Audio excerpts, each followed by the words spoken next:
What's up, guys? Welcome back to my voice, and I'm gonna keep this quick, so I'm just gonna say what's on my mind.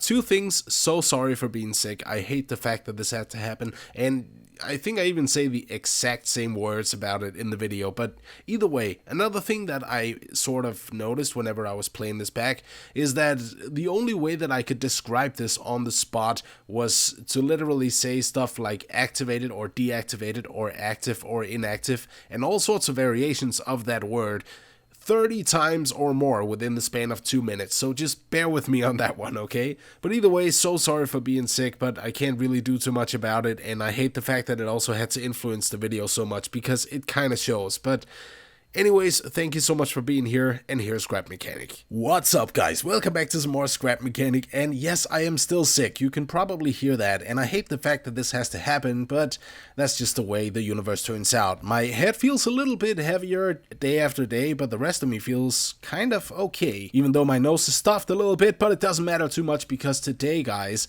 something amazing has happened.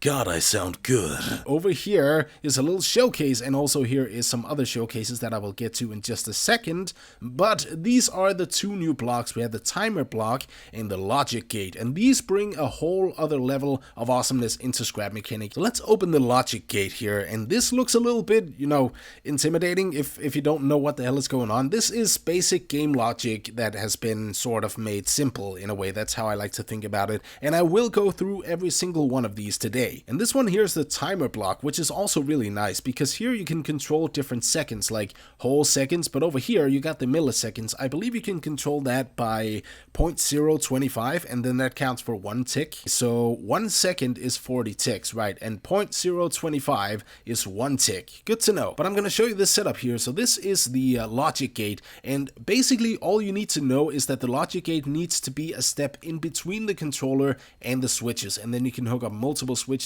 onto that, as you can clearly see. Whenever I open this door here and I go through onto the other side and there's another switch and I hit that closes the door, and there's only one set of bearings. But that is where the logic gate comes into play. So I have selected XOR here, and that activates if only one of the linked triggers are activated, meaning that one of the switches and only one has to be activated for this to trigger the controller. So let's try out some of the other examples, by the way. If I just go in here, then this will activate if all of the linked triggers are active. And why does it say and? It's because if I had 10 triggers, then it would count if the first would be activated, so that would be activated, and the next one would be activated, and the next one would be activated, and so on. So that is basically why it's all of them, like all of these needs to be activated in order for the controller to be activated.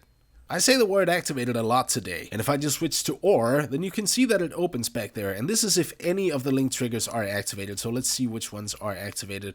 Well, this one is, right? So as soon as I deactivate that, but this is any, so I can also just activate that, and it doesn't matter. It will still stay open on that one over there. Let me just close that again. I'm sorry if this is a little bit confusing, because I'm actually trying to, explain it as good as I possibly can. So the last ones here is and, or NAND, or however the hell you wish to say that, and that is active if any of the link triggers are inactive. So if you have 10 switches and one of them is inactive, this will trigger. You can also have 2, by the way, so you can see here, if I activate one, nothing happens. If the other one does, then that means that none are deactivated, so that's false, meaning that the door closes. Then I can open it there. I can also just close that again and open it on the other switch. So really, all these things is an inversion of these over here. The NOR thing here, active if all of the link triggers are inactive, right? So now we need to make all of these inactive for this to open. Like, there are some seriously complicated game logic that I think you can make with this. I don't know if you can chain these together in any way, but that would be insanely cool, like over multiple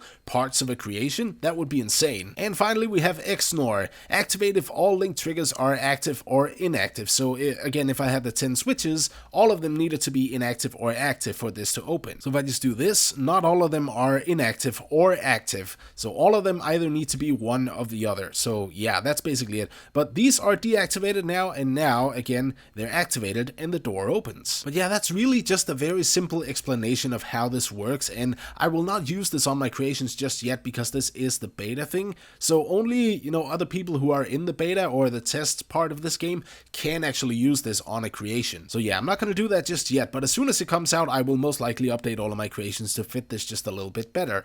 But until then, I say that we check out the timer block over here. But let me just show you the setup for this here. here. Actually, you know, I feel like I'm just saying really short sentences, and I know already, even though I'm not editing right now, that there's going to be a massive amount of jump cuts in this video, but sometimes I literally cannot breathe, so I just want to get that out there. Sorry about this, guys. So really the easiest way to say this is that it once again is a gap in between the Switch and the controller. So that's really all it is. Now let's check this out. As you can see, I've put this to 1 second, no milliseconds so far, but 1 second, and that is a 1 second delay. So if I hit the Switch here and it's connected to that, then it goes 1 second and then it opens the door. One thing I would really like though is if you deactivated this, it would deplete the lights again rather than simply cutting them off and then, yeah, doing that. Like, it gives a bit of a better perception of how much time you have, but this right here, like for instance, if you go all the way up here, this is 59, so you have a lot of time. You have 1 minute in total, and there's missing 1 second. I know this, but that is what the other one is for. So yeah, really this is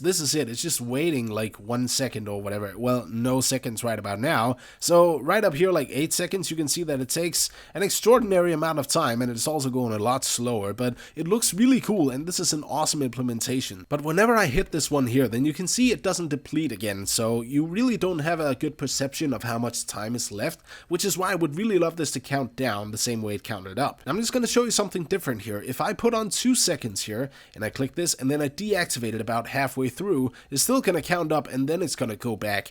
I thought that it was kind of just going to cancel like the timing thing in general, but I guess not. And yeah, that's pretty much it for the timer block. I think there's not really much else to be said there. Over here, this is a little showcase of all the logos that you have on the logic gate, and these change on the outside depending on what you have selected in here. I think this makes it a lot more easy to see what is controlling what parts of your creation and what you should worry about or whatever. Like, I don't know, but it's cool. Also, never mind the Switch over here. That's just to light these puppies up as soon as I needed to showcase these. And there's also this one back here, which oddly enough does not put this one out, and that's because all of them are active or inactive, and either way this is completely true. And I was about to say now for the major thing about this episode, but I guess both things are really very major, because that was a new functionality that's about to be added to the game. The next is a work in progress airship. And yes, there it is. This is an unnamed airship so far, but yeah, I haven't called it anything so far. It is so good, like so good. I need to figure something out about some doors here. Again, it is a work in progress, but it's a good work in progress. Where you just go inside is in the back here, that is auto opening, and here I would be able to have a little switch down here for the actual elevator, and one upstairs as well, instead of having to have this pole here on the elevator itself. That is also what the new logic gate can help us with. I'm just gonna put that one down there. Crap. I forgot to open the back door. It's okay. I think I can just sort of hook it up here. Okay, this is crazy. The back door doesn't really matter too much. Let's just go out here first of all, and let's check out what we have out here. This is a little turret that I have built, which is a pretty cool turret. I'm pretty proud of it, actually. One thing, though, is that it's a little bit weird because it is sinking down very, very slowly. That's because it's very heavy in the front, and there is an electrical engine hooked up to it. But either way, whenever you go to the left, you can go to the left, and then right goes to the right, and then S is up and then W is down because I've gotten used to flying controls. One is simply just use the turret, right? And then you can go out here and you can sort of see your enemies a little bit better. Things are getting weird whenever we lean back too much because then this happens, right? But I guess you can sort of see 50% of your enemies now. Let's just lean back up here. There we go. Let's just deactivate that as well. So that will eventually just fall down to the floor. You can see it's also just slightly falling right about now. And sometimes whenever I fly too roughly with this, it will actually get stuck in between the floor. Also a nice little switch there. This is something that I don't need whenever the logic gate is being implemented into the game. Then I can just have one in here and then the other one out there. But I guess the last part about this so far is the flying. And one thing that I really want to take note of is that I have tried to make the cockpit as easy to see out of as possible, if that makes any sense. And also at the same time, you don't get stuck. I have sort of tried to balance that out, and I think it went pretty good. And out here, again, it is so freaking massive that this is as far away as we can come. I am missing a window there. I better go ahead and fix that. What the hell? Okay, so again, work in progress. I'm not completely done with the rotors and all of the thrusters that's supposed to get on this, but I just want to show you this. Okay, so for some reason, we're not taking off. I want to try to go a little bit forwards because sometimes, just sometimes, that seems to help. Nope, not the case. not the case at all. I have a sad history with trees in this game, I gotta say. Okay, so let's, okay, hang on. First of all, let's just stop the main engines there. I think I messed something horribly up. Also, I have the gyroscope, just like I used in the Beast Warship in this creation as well. As you can see right in there, it's slightly hanging off to one side, and I think it's also activating a couple of sensors. All right, let's hop on in here. Yeah, that is activating the upper one right there, but it keeps going on and off. Okay, so I need to set this one back onto the lift, and I'll tell you more about this system in here. I don't know why in the hell it doesn't want to take off. I'm going to try to take off again in just a second, but for now, let's just check out the inside of it, because I told you I had the gyroscope, and now I've also tried to make the steering on A and D, and this is the system that is responsible for that. But if I just pull out this tool here, you can see that this is hooked up to the driver's seat on the steering buttons, and I think, nothing else is. But this one is turning around as soon as I just hit A or D in the cockpit, and then that activates the thrusters out here via the sensors, and then we have the turning system. It's pretty neat and pretty easy. And here we have the gyroscope. If I just pull this up, oh, okay, that's a bad idea. But there's one axis in there that we can turn on, like one bearing, and then there's one out here as well. I don't know if you can see those two blue ones, but they are there, and that is basically what is allowing this to be turning on and off like all the time. I think I just hit it. Yeah, there we go. As you can see, it's turning on all axes, and it's doing a very good job of it. So let's try to see about that takeoff issue, why we couldn't do that before, because it did whenever I was playtesting it. Maybe it's the window, like the window I put in, like I have no clue. But I'm just going to try to zoom in here just a little bit, because then you may have a chance of seeing that. That is the gyroscope working completely as it should. See, that's the problem. I just didn't turn these ones up all the way, and also a few of the other ones that are supposed to make us, sort of hover in the air in the first place. I didn't turn those up all the way, so I'm just going to go around and do that to everyone, and I'll be right back. Alright, I am ready. Let's do this. I've put on a whole bunch of speed on those thrusters in there that I kind of missed before, so now is the time to check out how it flies. Please tell me I can somehow... Yes, beautiful. Oh, this works so much better. Alright, this is cool. Okay, so now whenever I don't want to go up anymore, I can just let go. Maybe I need to go a little bit further, and then A and D turns it, which is quite effective. It's a little bit slow, actually. I should just speed that up by a few more thrusters, but I think it's doing okay. And forwards would be W, so you're just going forwards, and then up is 2, and banking from left to right is 1, 3. So yeah, 4 is main engines, and that also activates the propellers out there.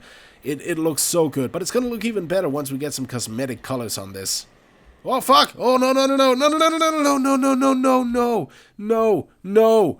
that did not just happen. Oh, come down to me, Nelly. Come down to me, Bessie. I got the lift ready. Yes, you return to Papa. Kind of crooked, but whoa, don't take off again. I got you. To be honest, what I really like about this the most is the cockpit, because it has the elevator going down from it, but it's still kind of hard to get into, so I'm gonna have to figure out some other way. Okay, I need to get up here slightly, but I need to figure out some other way to get in and out of this in a more efficient manner. But anyways, guys, this was just a little short showcase of the new blocks and also this new airship that will soon be available to download. So thank you everybody so much for watching. I'm gonna have to cut it here. Leave a like if you enjoyed it, and I'll see you in the next one. Peace.